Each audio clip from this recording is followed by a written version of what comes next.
Сәлем барлықтарыңызға. Бүгін мен өте оңай қарапайым жолмен дайындалатын галетаның рецептімен бөлісемін. Салмасына қалаған жемісті қоссаңыздар болады. Ең бастысы қарапайым үйдегі бар өнімнен дайындалады.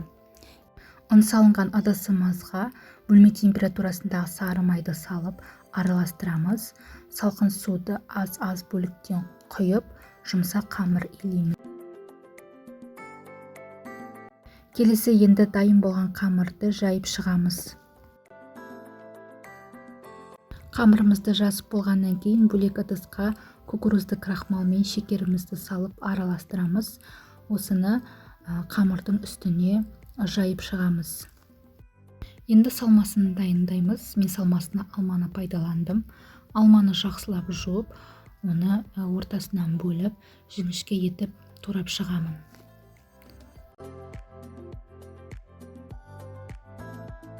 Енді осы алманы тестінің үстіне қойып шығамын. Барлығын қойып болғаннан кейін айналасындағы артық қалған қамырымен айналдырып жауып шығамын. Үстіне аздап шекер қоссаңыздар болады, болмаса жаңғақ, қалауларыңыз бойынша. Енді оны табамызға салып, алдын ала қызып тұрған пешке 190 градуста 40-45 минут пісіреміз. Менде торт 40 минутта пісті. Енді үстіне сахарный пудра себемін.